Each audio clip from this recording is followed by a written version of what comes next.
Doutrina ocultista anticristã soma por trás do cristianismo putinista. Jeanne Smith, ex-diretora de redação e gerente de Present, jornal que funciona como porta-voz oficioso do Front National de Marine Le Pen, conhece bem os meandros dos movimentos da direita europeia. Como jornalista, participou em Paris do colóquio Ocidente contra a Europa, organizado pela SOFRAD, Société Française de Démographie, e presidido singularmente de Moscou por Fabrice Sorlin.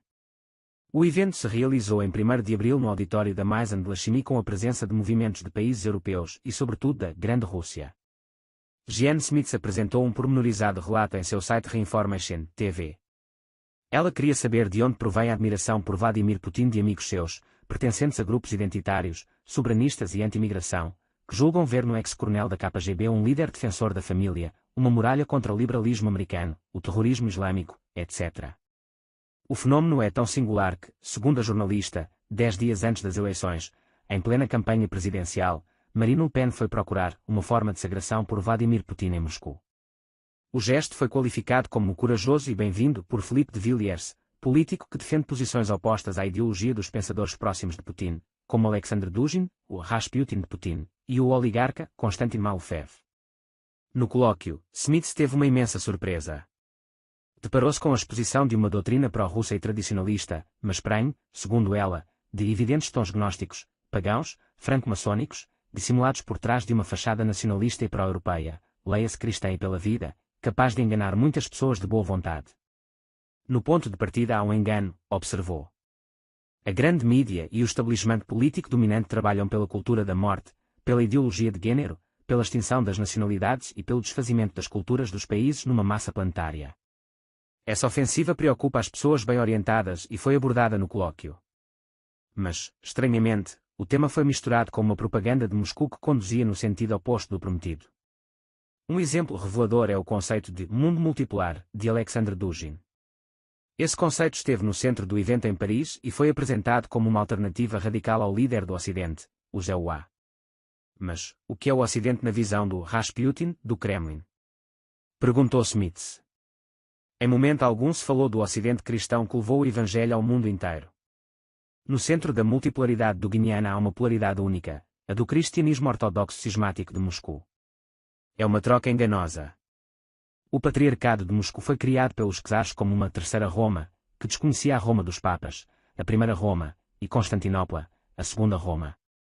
Depois foi extinto, em função de cálculos de interesse e o capricho dos czares e a expansão do Império Moscovita. No século XX, ele foi restaurado pelo bolchevismo em troca do engajamento pelo socialismo e pelo comunismo.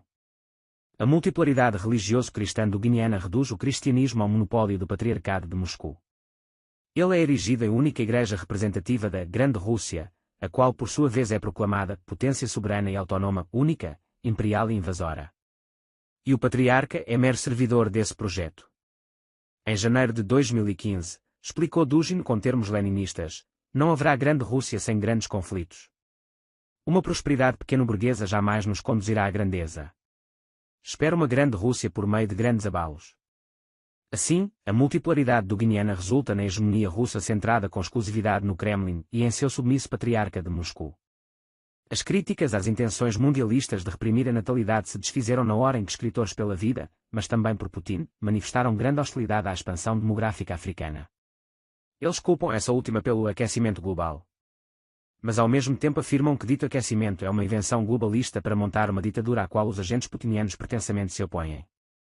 Quem decifra tão ovante contradição? Mas isso foi apenas o começo das descobertas de Jeanne Smith, que não conseguia acreditar no que via e que entrava por seus ouvidos. No colóquio Ocidente contra a Europa, assistido por Jeanne Smith, o discurso contra o Ocidente ficou obcecado pela exaltação da herança heleno-romana e cristã da Europa, que seria mantida com exclusividade pelo patriarcado de Moscou. A jornalista ficou estranhada pela sistemática omissão da herança histórica e cultural católica, ou com a ausência de noções religiosas básicas, como os 10 mandamentos. Na abertura, o tesoureiro da SOFRAD, Louis de Sivry, saudou a presença dos conselheiros das embaixadas russa e iraniana em Paris.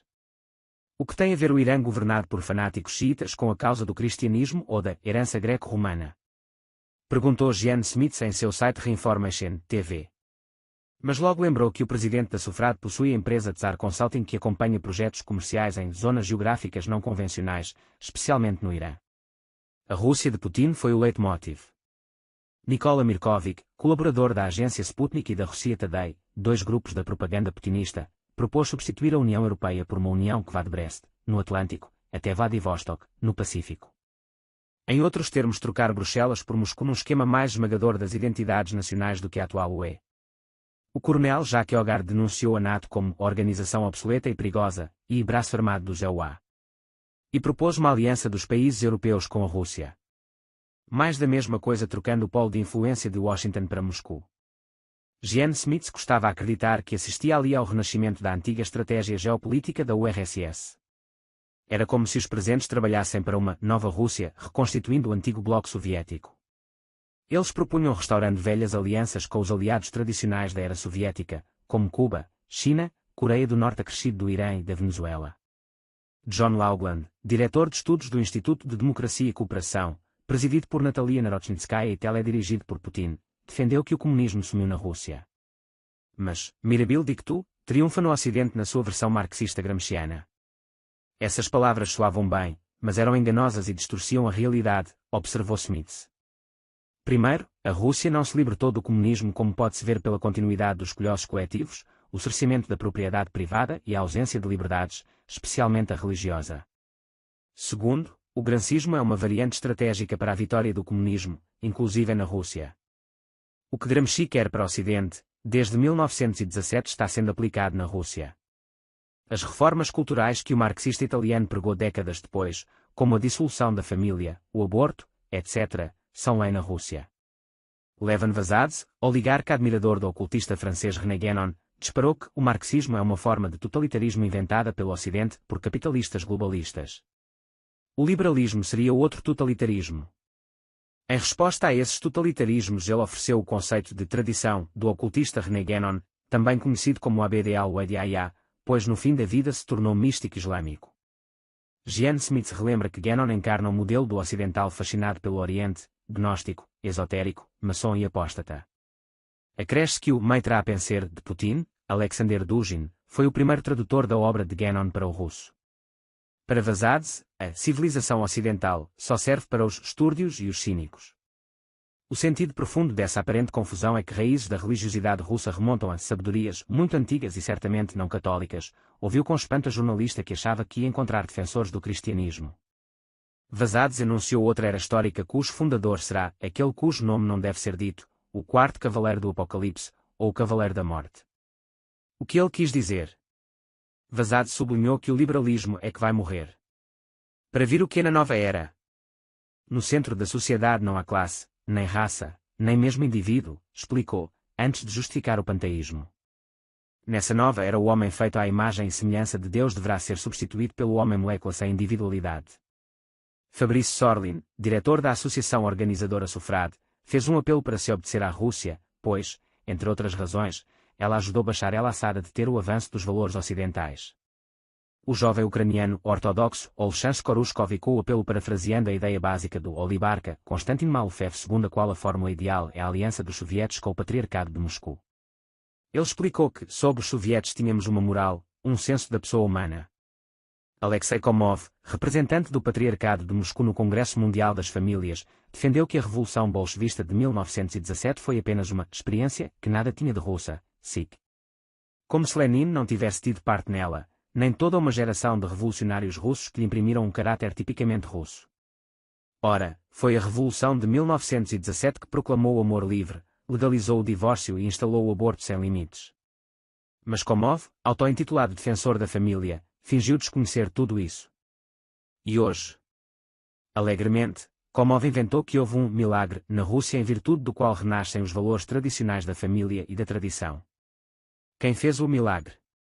Komov, que trabalha para o oligarca Konstantin Malofev, financiador da restauração das igrejas russas, deixou a resposta no ar. Obviamente não tinha, e esse milagre coletivo não existiu.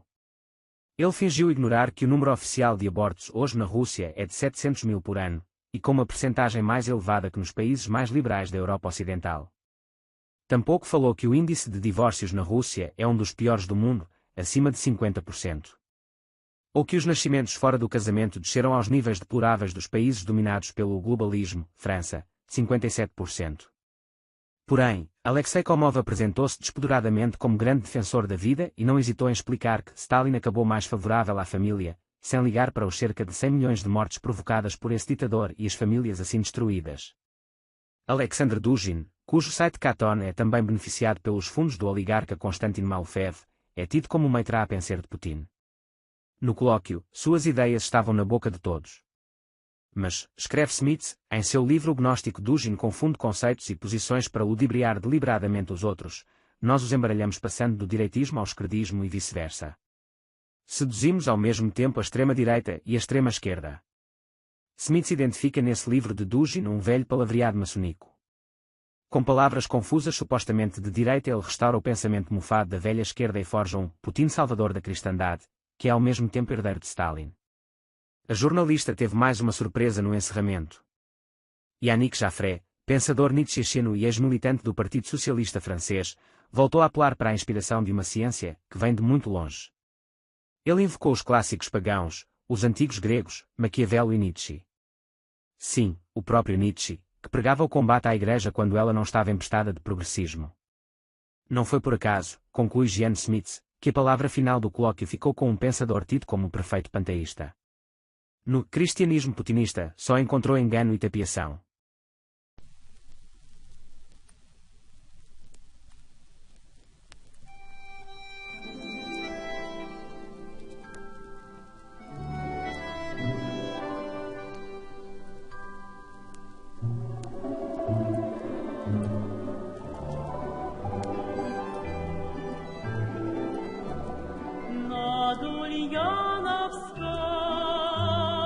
Вечер ласковый, в небе звездочки засветил. Мы пройдем с тобой по Ульяновску, где Ильич не раз проходил. Пахнет Волгою, пахнет липами, пароход вдали прокричал нам с тобой, дружок, счастье выпало жить на родине Ильича. Годы давние, в дни далекие, здесь над Волгою в ранний час разглядел огни он высокие, те, что видятся нам сейчас.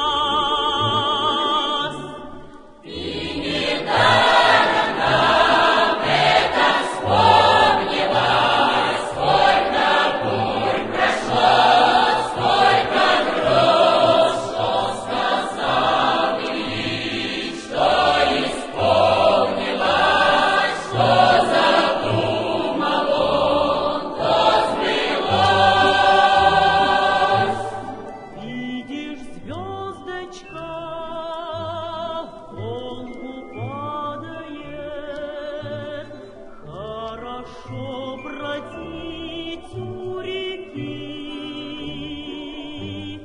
по-особому сердце радует то, что мы его